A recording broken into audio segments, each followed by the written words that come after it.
हाँ जी, तो कैसे हो आप लोग। मैं आपका नीलेश भैया बहुत-बहुत स्वागत करता हूँ इस यूट्यूब चैनल पे। दोस्तों, आज की इस वीडियो में हम लोग सॉल्व करेंगे क्लास 10 का जो हम लोग सोशल साइंस का ये previous year question paper solve कर रहे थे। इसका जो ये सब्जेक्टिव क्वेश्चन है, यानी जो 4-4 मार्क में आपके एग्जाम में आता है, इसे देखो यहाँ पे ये मैं पेपर आपको दिखा देता हूँ। देख सकते हो, ये 2023 का सामाजिक विज्ञान का पेपर था। 825 एफएज इसका पेपर कोड था। इसको हमने कल इसका जो एमसीक्यू था और जो मैप वाला प्रश्न था सॉल्व कर लिया था। तो अगर आप अभी तक उस वीडियो को नहीं देखे हो और देखना चाहते हो तो चैनल पे जाकर प्लेलिस्ट में जाओगे। मैं प्लेलिस्ट बना दूंगा एक सोशल साइंस की, उसी में ऐड कर दूंगा, या उस वीडियो का लिंक वीडियो के इस डिस्क्रिप्शन में भी डाल दूंगा। ठीक है, चलो इस वीडियो में हम लोग जो ये हम लोग के खंड ब के अंतर्गत ये आपके सब्जेक्टिव क्वेश्चन है, इनको सॉल्व करना शुरू करते हैं।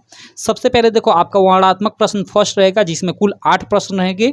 8 में से आपको 4 का उत्तर देना होगा। जैसे ये 21वां प्रश्न है, 20 ऑब्जेक्टिव हो गया, उसके बाद 21वां ये वर्णनात्मक प्रश्न हो गया। तो 21वां देखो, ये प्रश्न क्या है कि भारत छोड़ो आंदोलन के प्रमुख कांडों का उल्लेख कीजिए। अथवा कर ये है कि जोसेफ मेजिनी, जिसको मैथ्सनी भी कहा जाता है, के विचारों पर प्रकाश डालिए। अब दोनों में से किसी एक का आपको उत्तर देना है। इन दोनों में से ये ऊपर वाला दो या नीचे वाला दो, आपका मन, जिसका 4 मार्क मिलेगा। उसी प्रकार इस प्रश्न पे आप इसका उत्तर दो या इसका उत्तर दो, आपका मन। तो ये आपका एग्जाम का पैटर्न होता है। लेकिन चलो मैं इन सारे प्रश्नों को सॉल्व कराऊंगा, क्योंकि आपके एग्जाम में कौन प्रश्न आएगा कोई भरोसा नहीं। ठीक है, इसलिए आपको सब कुछ याद करना है। तो चलो यहाँ पे शुरू करते हैं। सबसे पहला प्रश्न आप यहाँ पे देख सकते हो कि भारत छोड़ो आंदोलन के प्रमुख कारणों का उल्लेख कीजिए। हमें भारत छोड़ो जो आंदोलन है उसके प्रमुख कारणों का उल्लेख करना है, और 4 मार्क में ये प्रश्न आपके एग्जाम में आता है। चलो देखते हैं। देखो यहाँ पे इसका उत्तर मैंने अच्छे से लिखा हुआ है, जैसा कि आपको कल बताया। जो हमारी ऐप है उस पर आपको ये अच्छे से इसका सॉल्यूशन के साथ ये जो है पीडीएफ मिल जाएगा। हालांकि चलो इस क्वेश्चन को करा देता हूँ, फिर एक बार मैं आपको बता दूंगा। ठीक है, चलो ये खंडवा वर्णनात्मक प्रश्न फर्स्ट प्रश्नोत्तर संख्या 21 क्या है कि भारत छोड़ो आंदोलन के प्रमुख कारणों का उल्लेख कीजिए। तो देखो, आप लिखोगे कि भारत छोड़ो आंदोलन द्वितीय विश्व युद्ध के समय 8 अगस्त 1942 को आरंभ किया गया था। ठीक है, यह एक ऐसा आंदोलन था जिसका लक्ष्य भारत से ब्रिटिश साम्राज्य को समाप्त करना था। यह आंदोलन महात्मा गांधी द्वारा अखिल भारतीय कांग्रेस समिति के मुंबई अधिवेशन में शुरू किया गया था। इस आंदोलन के आगे लिख दोगे कि इस आंदोलन के 3 हमें कारण, मतलब यहाँ पे कारण पूछा है क्या के प्रमुख कारणों का। ओके, प्रमुख कारण पूछा है, कोई मतलब स्पेसिफिक कारण नहीं पूछा है, तो मैंने केवल 3 लिखा है। इस आंदोलन के 3 प्रमुख कारण निम्न थे। ऐसे लिख दो, या जितने भी आपको याद हैं उतना लिख दो, आपका मन। ठीक है, लेकिन कम से कम आप 3 या कम से कम 2 कारण तो लिखना ही पड़ेगा।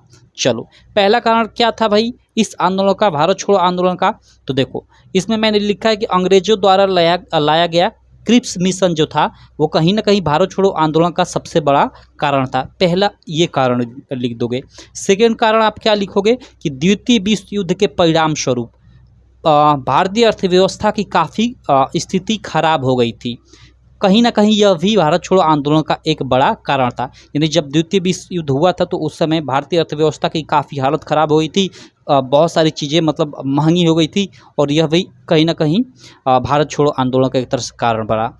उसके बाद फर्स्ट के बाद सेकंड के बाद ये थर्ड वाला आप लिख दोगे कि भारत की आज़ादी के लिए संघर्ष कई दशकों से चल रहा था। राष्ट्रवादी भावनाएं अपने चरम पर थी और लोगों में ब्रिटिश शासन के प्रति बढ़ता आक्रोश तथा मुस्लिम लीग द्वारा पाकिस्तान की मांग को ब्रिटिश समर्थन मिलना कहीं ना कहीं भारत छोड़ो आंदोलन का प्रमुख कारण था। तो ये आपके 3 कारण हो गए, इनको लिख दोगे, आपका काम हो जाएगा। आपको ये 4 मार्क प्रश्न देकर चला जाएगा, 4 मार्क मिल जाएगा। ठीक है, चलो अब इसमें देखो एक अथवा वाला भी प्रश्न है, तो मैं अथवा वाला भी करा देता हूँ, क्योंकि कोई भरोसा नहीं कि आपके एग्जाम में कौन सा प्रश्न आएगा। किसी के पेपर सेट में ये आएगा, किसी के पेपर सेट में ये आएगा। ठीक है, तो इसलिए ये सारे प्रश्न आप याद कर लो। ये प्रश्न क्या है कि जोसेफ मेजनी को ही मैथ्सनी कहा जाता है, के प्रमुख विचारों पर प्रकाश डालिए। ओके, जोसेफ मेजनी यानी वही मैथ्सनी के विचारों पर हमें प्रकाश डालना है। चलो यहाँ पे क्या दिक्कत, यहाँ पे देखो प्रश्न लिखा हुआ है, इसका उत्तर अच्छे से मैंने लिखा हुआ है। यहाँ पे मैं आपको पढ़कर बता देता हूँ। लेकिन देखो उससे पहले बता दूँ, चूँकि आप ये यूट्यूब पे वीडियो देख रहे हो तो आपको इसका PDF कैसे मिलेगा, ये सारा का सारा आंसर लिखा हुआ है। ये हमारी ऐप है, UPMSP स्टडी आप गूगल पे प्ले स्टोर से इसे डाउनलोड कर लेना। डाउनलोड करने के बाद सबसे पहले आओगे, ओपन करोगे तो यहाँ रजिस्टर का ऑप्शन दिखेगा, आप रजिस्टर पर क्लिक करना। अपना नाम, फ़ोन नंबर, एक पासवर्ड कोई भी बना लेना, अपना यहाँ पेरेंट्स का मोबाइल नंबर, अपना स्टेट चुन लेना। ऑब्वियसली कि आप यूपी बोर्ड से हो तो यूपी उत्तर प्रदेश चुनोगे। यहाँ टिक मार्क आप लगा लेना और रजिस्टर पे क्लिक कर लेना, रजिस्टर हो जाएगा। अब देखो यहाँ पे ऐसा होम स्क्रीन आएगा, यहाँ पे आपको PDF क्लास नोट्स में यहाँ पे सारा जो भी यूट्यूब पे मैं पढ़ाता हूँ उसका मतलब क्लास नोट्स मिलता है। यहाँ प्रीवियस ईयर पेपर में जाओगे तो ये पूरा का पूरा ये पेपर मिल जाएगा, लेकिन चाहते हो कि इस पेपर का अच्छे से ये डिटेल्ड में आपको सॉल्यूशन मिले और जो 20 MCQ कल मैं कराया उसका आपको टेस्ट भी मिले, ठीक है, सब कुछ मिले। और सारा का सारा प्रीवियस ईयर सोशल साइंस का ही नहीं, सोशल साइंस के अलावा हिंदी, इंग्लिश, मैथ, साइंस, मतलब हर एक सब्जेक्ट का। तो आप यहाँ पेड कोर्स पे क्लिक करोगे तो यहाँ पे आपको एक लक्ष्य बैच दिख जाएगा, तो लक्ष्य बैच आप बाई कर लेना, जिसकी प्राइस मात्र 99 रुपये है, ठीक है। इसमें आपको सारा का सारा प्रीवियस ईयर पेपर का सॉल्यूशन भी मिल जाएगा, ठीक है। उसके अलावा सबका 20-20 MCQ का टेस्ट भी मिल जाएगा। तो आप ये लक्ष्य बैच पे क्लिक करना, तो फिर ये ऐसा बैच दिखेगा। यहाँ पे नाउ, यहाँ बाई नाउ का ऑप्शन दिखेगा, यहाँ 99 रुपये दिखाएगा। बाई नाउ पे क्लिक करोगे, ठीक है, तो आपको देखो आपके पास ऑब्वियसली कि पेमेंट करने का ऑप्शन नहीं होगा अगर आप गूगल पे, फ़ोन पे नहीं यूज करते हो। तो यहाँ स्कैन QR का ऑप्शन दिखेगा, इस पर क्लिक करोगे ना तो आपके फ़ोन में एक QR आ जाएगा। उस QR को किसी भी दुकान पर आप दिखाकर उस पर 99 रुपये पेमेंट करा देना। 99 रुपये पेमेंट कराओगे तो हो सकता है 5-10 रुपये जो पेमेंट कर रहा है भाई वो बढ़ा कर ले आपसे, तो आप दे देना उसको। 110 रुपये मांगे या 105 रुपये उसको दे देना, ठीक है। तो यहाँ पे ये बैच जैसे ही पेमेंट कराओगे बैच ओपन हो जाएगा और अंदर ये सारा का सारा आपको PDF फॉर्मेट में ये मिल जाएगा। जो 20-20 MCQ है उनका टेस्ट भी मिल जाएगा, तो अंदर आप सारी चीज़ें एक्सेस कर सकोगे, ठीक है। चलो, तो ये तरीका रहा कैसे बाई करोगे। तो हम लोग का पहला प्रश्न हो गया था। सेकंड क्या प्रश्न है कि जोसेफ मेजनी यानी मैथ्सिनी के विचारों पर हमें प्रकाश डालना था। तो चलो हम लोग देखते हैं जोसेफ मेजनी के बारे में। ये इसका फ़ोटो है, मैंने लगा भी दिया है, हालांकि फ़ोटो आपको बनाने की कोई ज़रूरत नहीं है एग्जाम में, ठीक है। ये फिगर मैंने इसलिए ऐड किया है कि ये सारा का सारा फिगर, ठीक है, कि आप चीज़ों को रिलेट कर सको और आसानी से ये प्रश्न आपको याद हो सके, इसलिए मैंने लगाया हुआ है, ठीक है। चलो, तो इसका देखते हैं। देखो जोसेफ मेजनी कौन था, यहाँ पे देखो। जोसेफ मेजनी को इटली के राष्ट्रीय आंदोलन का मसीहा कहा जाता है, ठीक है। जोसेफ मेजनी को इटली के राष्ट्रीय आंदोलन का मसीहा कहा जाता है। यह इतिहास में एक अच्छे कार्यकर्ता, पत्रकार तथा नेता के रूप में जाना जाता है। इसने इटली के एकीकरण में महत्वपूर्ण भूमिका निभाई। यह राजतंत्र का घोर विरोधी था। मेजनी बचपन से ही क्रांति से संबंधित साहित्य पढ़ता रहता था, जिसकी प्रेरणा उसे अपने पिता से मिलती थी। इस कारण उसके मन में बचपन से ही क्रांतिकारी विचारों ने पनपना शुरू कर दिया था। उसने यंग इटली और यंग यूरोप नामक संगठनों की स्थापना की। ये आपके एग्जाम में भी पूछा जाता है ऑब्जेक्टिव क्वेश्चन में कि यंग इटली और यंग यूरोप नामक संगठनों की स्थापना किसने की, तो वही आपका जोसेफ मेजनी है, जिसको मैथ्सिनी आप कहते हो, ठीक है। तो उसने यंग इटली और यंग यूरोप नामक संगठनों की स्थापना की। आगे लिखोगे कि जिसमें उसकी तरह विचार करने वाले पोलैंड, फ्रांस, इटली और जर्मन राज्यों के बहुत सारे युवा शामिल हुए। यानी जो यंग इटली और यंग यूरोप जो उसने गुप्त संगठन स्थापित किया, उसमें उसके जैसे विचार रखने वाले, ठीक है, पोलैंड, फ्रांस, इटली और जर्मनी राज्य के बहुत सारे युवा शामिल हुए, ठीक है। आगे लिख दोगे कि वह एक महान नेता भी था, क्योंकि वह जन संप्रभुता के सिद्धांतों पर काफ़ी जोर देता था। मेजनी ने कहा था, पहले तुम मनुष्य हो, उसके बाद किसी देश के नागरिक या अन्य कुछ। उसके इस कथन से मालूम होता है कि उसका व्यक्तित्व भी काफ़ी अच्छा था। मेजनी के ये गणतंत्रवादी विचारों ने इटली के नवनिर्माण में महत्वपूर्ण भूमिका निभाए। तो ये मेजनी या जिसको आप मैथ्सिनी बोलते हो उसके बारे में ये आप डिटेल्ड में इतनी चीज़ें लिख दोगे, ठीक है। हालांकि इसमें से 2-4 लाइन मिस भी आप कर देते हो, इतना भी लिखते हो तो आपको 4 मार्क मिल जाएगा, कोई दिक्कत नहीं है, ठीक है। तो इसको आप पढ़ लेना, पढ़कर थोड़ा थोड़ा इससे आइडिया ले लेना और अपने दिमाग से अगर क्वेश्चन आए तो बना कर लिख देना, सिंपल है। चलो, ऐसा नहीं कि आपको सेम इसी तरह लिखना है, और इस तरह लिख देते हो तो और बेटर है, कोई दिक्कत नहीं। चलो आगे, ओके, ये हम लोग का इसमें सेकंड प्रश्न हो गया अथवा वाला।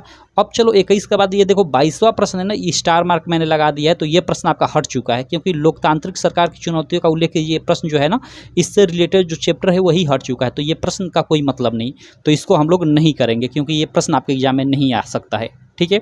चलो, इसका अथवा वाला जो ये प्रश्न है कि क्या भारतीय संघ एक अर्धसंघीय ढांचा है, आलोचनात्मक परीक्षण कीजिए। ये प्रश्न आपके एग्जाम में आ सकता है। तो चलो इसको हम लोग करते हैं, इस प्रश्न को हम लोग देखते हैं।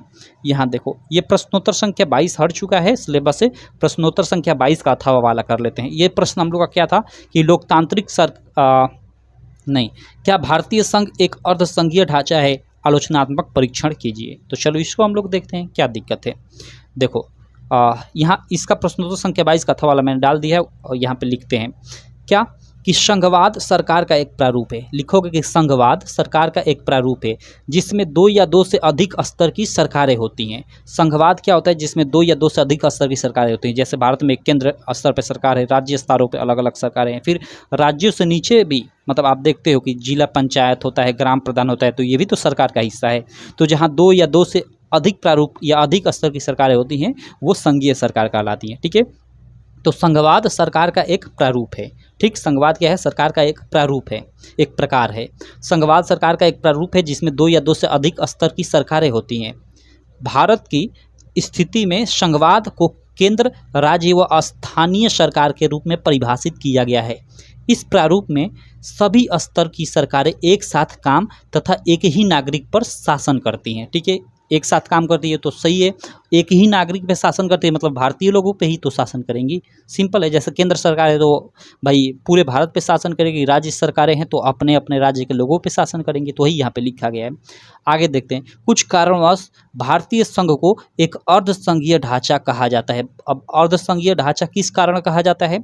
ठीक है, यहाँ पे हमें प्रश्न पूछा है कि क्या भारतीय संघ एक अर्धसंघीय ढांचा है, आलोचनात्मक परीक्षण कीजिए। तो अब इसके बारे में थोड़ा यहाँ से हम लोग लिखते हैं। संघवाद क्या होता है इसके बारे में थोड़ा हमने डिटेल में बता दिया। ठीक, तो ऐसे लिखना। अब देखो, यह एक अर्धसंघीय ढांचा है तो कैसे है? पहला, जैसे कुछ कारणोंवश तो देखो, पहली की दोहरी नागरिकता। देखो, संघात्मक शासन वाले देशों में दोहरी नागरिकता होती है लेकिन भारत में ऐसी सुविधा नहीं है। भारत में दोहरी नागरिकता की सुविधा नहीं है, मतलब कोई व्यक्ति 2 देशों की या 2 नागरिकता नहीं ले सकता, केवल एक ही नागरिकता उसके पास रहेगी। ठीक है, लेकिन ये चूँकि संघात्मक यानी जो संघात्मक शासन व्यवस्था वाले देश है उनमें दोहरी नागरिकता होती है लेकिन भारत में नहीं है। तो इसीलिए थोड़ा मतलब किसी कारणवश भारतीय संघ को हम लोग अर्धसंघीय ढांचा भी बोल सकते हैं, यानी संघीय का थोड़ा आधा थोड़ा कम ही हम लोग बोल सकते हैं। ठीक है, तो उसी को स्पष्ट करने को बोला था कि क्या भारतीय संघ एक अर्धसंघीय ढांचा है, आलोचनात्मक परीक्षण कीजिए। तो कह सकते हैं कि हाँ, लेकिन पूर्ण रूप से तो संघीय ही माना जाता है। ठीक है, अब देखो सेकंड क्या है कि केंद्र द्वारा शक्ति का दुरुपयोग। इसमें क्या लिखेंगे कि देखो, संविधान के संघीय प्रावधानों में केवल राज्यों की सहमति से ही संशोधन किया जा सकता है। संविधान की अनुसूची 7 में केंद्र और राज्य के लिए अलग अलग सूची का प्रावधान किया गया है। हालांकि केंद्र नियमित रूप से राज्य के विषयों पर कानून बनाकर इस प्रावधान का उल्लंघन कर रहा है। हाल के जो 3 कृषि कानून है ना, इसकी भी मतलब पुष्टि करते हैं, इस चीज़ की पुष्टि करते हैं। तो देखो, ये आप ऐसे इस प्रश्न का उत्तर लिख दोगे तो आपका इसका 4 मार्क मिल जाएगा। इतना ही इसमें लिखना, कोई दिक्कत नहीं, ज़्यादा बड़ा नहीं करना है। ठीक है मेरे भाई, चलो तो ये भी हम लोग का प्रश्न हो गया। अगले प्रश्न पे चलते हैं। अगला प्रश्न क्या है हम लोग का इसमें 22 के बाद 23 नंबर प्रश्न है कि सड़क परिवहन के सापेक्षित लाभों की विवेचना कीजिए। यानी जो सड़क परिवहन है उसका क्या लाभ है उसकी हमें विवेचना करना है, उसके बारे में बताना है। इसको तो आप बना कर खूब लिख सकते हो, कोई दिक्कत नहीं। सड़क परिवहन के बारे में इसके लाभ क्या हैं। चलो बाकी यहाँ पे देखो मैंने किस प्रकार लिखा है, यहाँ पे इसको पढ़ देता हूँ। देखो यहाँ पे प्रश्नोत्तर संख्या 23 है, लिखोगे आप अपने तरीके से भी लिख सकते हो। ये जो लिखा हूँ ना मैं, इसका आप आइडिया ले लो। ऐसा नहीं कि इसको आप याद करने बैठ जाओ, नहीं, एक एक प्रश्न आपको याद नहीं करना है। आपको जो लगे कि ये इंपॉर्टेंट है, मैं ये याद कर सकता हूँ, तो वो भले ही याद कर लो। आप इससे आइडिया लो कि ये कैसे लिखा गया है। ठीक है, इसमें के जो इंपॉर्टेंट पॉइंट है उसको छाटो और अपने से लिखने का प्रयास करो, तब होगा। ठीक, देखो क्वेश्चन क्या था कि सड़क परिवहन के सापेक्षित लाभों की विवेचना कीजिए। चलो करते हैं। देखो, भारत विश्व के सर्वाधिक सड़क जाल वाले देशों में से एक है। अब ये तो बना ही कर ही लिखा गया ना कि भारत विश्व के सर्वाधिक जो सड़क जाल वाले देश हैं उनमें से एक है। मतलब इसमें जितने भी देश हैं जिनमें भी मतलब बहुत सारी सड़कें हैं उनमें से भारत भी एक है। ठीक, आज के इस समय में सड़कों के बिना जीवन की कल्पना तक नहीं की जा सकती। आज हर एक देश लगभग 95% सड़क परिवहन पर ही आधारित है। मतलब जो 95% देश के लोग मतलब चीज़ें या जो भी सर्कुलेट चीज़ें होती है वो सड़क परिवहन के ही माध्यम से होती है। जो वायु परिवहन है या जल परिवहन है भाई वो ज़्यादा नहीं होता है, ठीक है। तो सड़क परिवहन एक तरह से बोले तो सबसे बड़ा परिवहन का साधन है। तो ये भी लिख सकते हो कि सड़क परिवहन मतलब परिवहन का एक सबसे बड़ा साधन है, ऐसे लिख सकते हो इसी में कहीं, ठीक। तो भारत विश्व के सर्वाधिक सड़क जाल वाले देशों में से एक है। आज के इस समय में सड़कों के बिना जीवन की कल्पना तक नहीं की जा सकती। आज हर एक देश लगभग 95% सड़क परिवहन पर ही आधारित है, क्योंकि उसके व्यापार से लेकर अन्य हर एक कार्य सड़क परिवहन पर ही निर्भर करता है। सड़क परिवहन के कुछ सापेक्षित लाभ निम्न है। अब क्या क्या लाभ है आप पॉइंट वाइज बनाकर लिख दो। फर्स्ट में मैंने लिखा है कि सड़क परिवहन अन्य परिवहन साधनों के उपयोग में एक महत्वपूर्ण भूमिका निभाता है। बिल्कुल निभाता है। जो सड़क परिवहन है अन्य परिवहन साधनों के उपयोग में एक महत्वपूर्ण भूमिका निभाता है, बिल्कुल निभाता है। जैसे सड़कें रेलवे स्टेशन वायु व समुद्री पतनों को जोड़ती हैं। यानी देखो ये रेलवे स्टेशन यानी अन्य हम लोग का माध्यम हो गया, ये समुद्री पतनों को मतलब भाई सड़कों के माध्यम से ही जोड़ा जाता है। तो सड़क परिवहन जो समुद्री यानी जल यातायात हो गया उसकी भी सहायता करता है। क्लियर। चलो तो ये हमने फर्स्ट लिख दिया। सेकंड लिख दोगे कि सड़क परिवहन के कारण ही देश के अंदर आसानी से वस्तु एक जगह से दूसरी जगह पहुंचाई जाती है। थर्ड में आप लोग लिख दोगे कि आजकल हर एक देश सड़क परिवहन का जाल बिछाने में लगा हुआ है। इस प्रकार कहीं ना कहीं सड़क परिवहन कई व्यक्तियों को प्रत्यक्ष और अप्रत्यक्ष रूप से रोजगार भी प्रदान करता है। यानी देखो सड़कें बनती है तो सिंपल है कि सड़कें बनती हैं तो भैया उसमें कंपनियां बनाती है और कंपनी में लोग काम करते हैं तो उसमें रोजगार भी मिलता है। तो ये भी हमने लिख दिया है, सिंपल। तो इस तरह से आप सड़क परिवहन के सापेक्षित लाभों का वर्णन कर सकते हो। तो इसका आपको 4 मार्क मिल जाएगा, ठीक। चलो आगे देखते हैं, अगले प्रश्न पे चलते हैं। अगला प्रश्न इसका है अथवा कर अथवा वाला भी हम लोग करते जा रहे हैं। ये क्या है कि वाणिज्यिक कृषि की विशेषताओं का उल्लेख कीजिए। ये वाणिज्यिक कृषि क्या होती है, 4 मार्क का प्रश्न है। इसके बारे में हमें बताना है, इसका उल्लेख करना है। आपसे प्रश्न पूछे कि वाणिज्यिक कृषि की विशेषताओं का उल्लेख कीजिए या ये भी प्रश्न पूछे कि वाणिज्यिक कृषि पर टिप्पणी लिखो, तो एक ही प्रश्न हुआ, बात एक ही हुई, उत्तर यही लिखोगे जो मैंने लिखा है। तो प्रश्नोत्तर संख्या 23 का था वाला आप इसमें लिखोगे। भाई वाणिज्यिक कृषि क्या होती है, कमर्शियल फार्मिंग इसको बोलते हैं इंग्लिश में। देखो वाणिज्यिक कृषि ऐसी कृषि है जिसमें फसलों को केवल व्यावसायिक उपयोग के लिए उगाया जाता है। देखो व्यावसायिक उपयोग यानी वही एक तरह से व्यवसाय करने के लिए, बेचने के लिए, पैसा कमाने के लिए वाणिज्यिक कृषि वही कहलाती है। कमर्शियल जो फार्मिंग होती है वही होती है। तो वाणिज्यिक कृषि क्या होती है आप समझ गए। वाणिज्यिक कृषि ऐसी कृषि होती है, ऐसी खेती होती है जिसमें फसलों को केवल व्यवसाय के लिए मतलब बेचकर उससे पैसा कमाने के लिए उगाया जाता है, ठीक। तो वाणिज्यिक कृषि ऐसी कृषि होती है जिसमें फसलों को केवल व्यावसायिक उपयोग के लिए उगाया जाता है। यह खेती का एक आधुनिक तरीका है जो बड़े पैमाने पर किया जाता है। इस प्रकार की खेती में बड़ी भूमि, श्रम और मशीनों का उपयोग किया जाता है। इस कृषि की कुछ यहाँ पे विशेषताएं निम्न हैं, विशेषताएं लिखना, यहाँ पे विशेषताएं निम्न हैं। और फर्स्ट मैंने लिख दिया है कि वाणिज्यिक कृषि में खेतों का आकार बड़ा होता है और खेत जोतने से फसल काटने तक सभी कार्य यंत्रों के माध्यम से किए जाते हैं। क्लियर।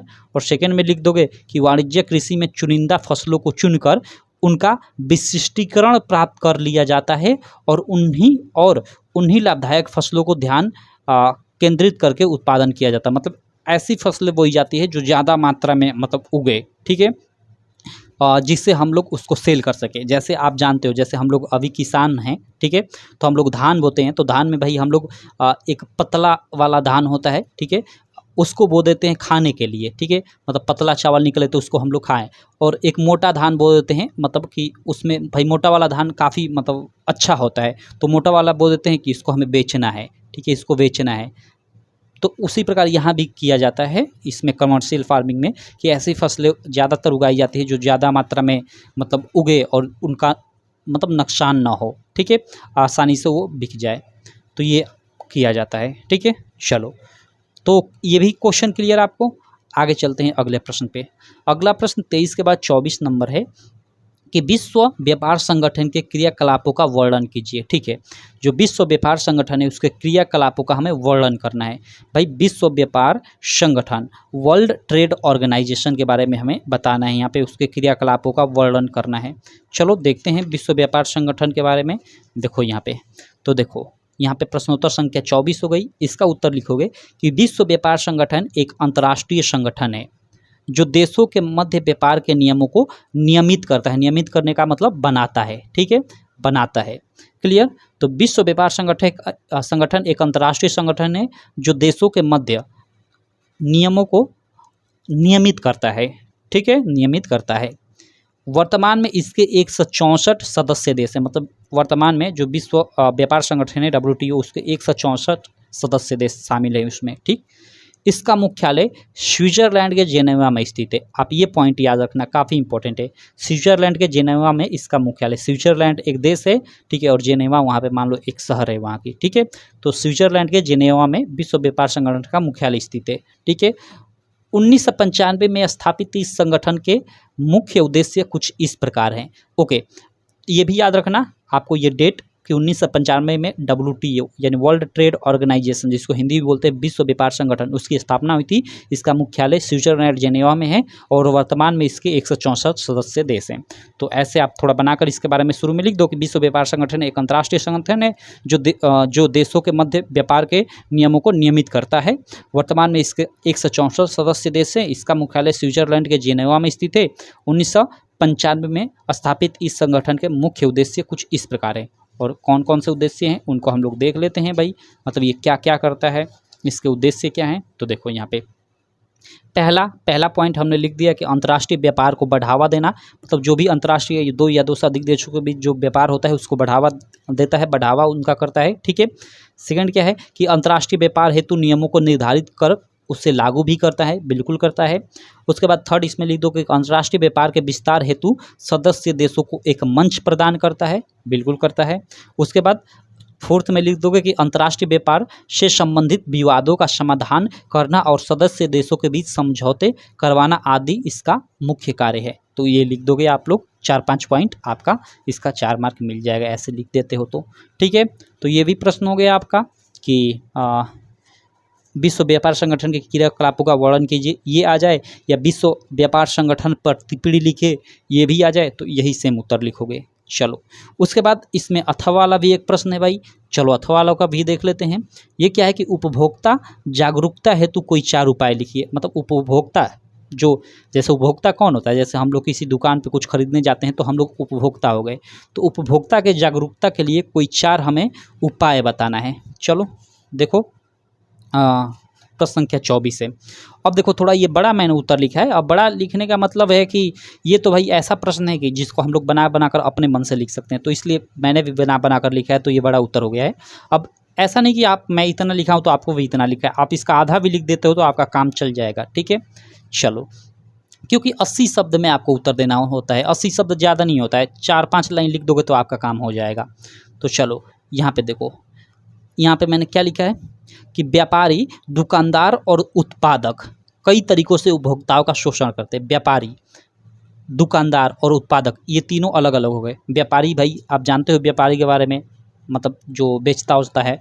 दुकानदार के बारे में जानते हो, और उत्पादक जैसे कंपनियां हो गई, कंपनियां भाई किसी भी चीज़ का उत्पादन करती हैं। तो ये तीनों, व्यापारी, दुकानदार और उत्पादक, ये तीनों किसी न किसी तरीके से उपभोक्ता जो होते हैं यानी खरीदने वाले लोग होते हैं उनका शोषण करते हैं। किस प्रकार शोषण करते हैं आगे शायद मैंने लिखा हूँ, या चलो यहीं पे देखो, यहाँ पे लिखा हूँ, यहाँ पे सबकी कोई मतलब जो उत्पादक होते हैं वो मतलब खराब किस्म की चीज़ें उत्पादित कर और उससे अच्छा बताकर मार्केट में बेचते हैं, तो ये हो गया।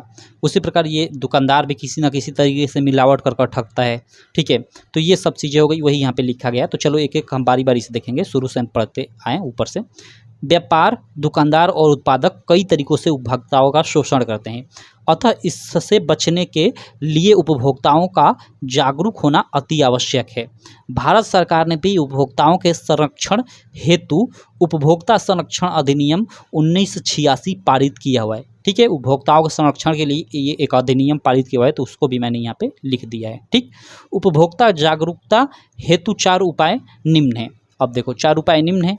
अब मैंने 4 उपाय यहाँ पे लिख दिया है कि कैसे हम लोग जागरूक कर सकते हैं उपभोक्ताओं को, जिससे ठगी का वो शिकार ना हो। तो देखो यहाँ पे देखो फर्स्ट में मैंने क्या लिखा है कि कुछ बेईमान उत्पादक जल्दी धन एकत्रित करने के चक्कर में, कुछ बेईमान उत्पादक जल्दी धन एकत्रित करने के चक्कर में घटिया किस्म यानी वही खराब किस्म, ठीक है, खराब किस्म का माल बाजार में बेचते हैं, क्योंकि ऐसा करने से उन्हें काफ़ी धन यानी वही धन प्राप्त होता है, यानी मुनाफा प्राप्त होता है।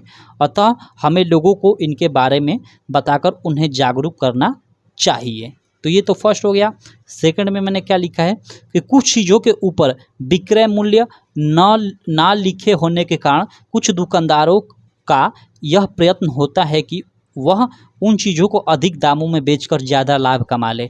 अतः लोगों को उचित सामानों पर विक्रय मूल्य देकर ही खरीदना चाहिए। मतलब जो भी प्रोडक्ट हो गए उनका क्या दाम है, क्या प्राइस है, ये लोगों को मतलब हमें बताना चाहिए, ठीक है, और उनको जागरूक करना चाहिए, सिंपल। उसके बाद थर्ड क्या है, थर्ड प्रश्न है कि कुछ लालची उत्पादक अपने लाभ को बढ़ाने के लिए खाने पीने की चीज़ों जैसे घी, तेल, मक्खन, मसालों आदि में मिलावट करते हैं, जिससे लोगों की स्वास्थ्य स्थिति भी काफ़ी खराब होती है।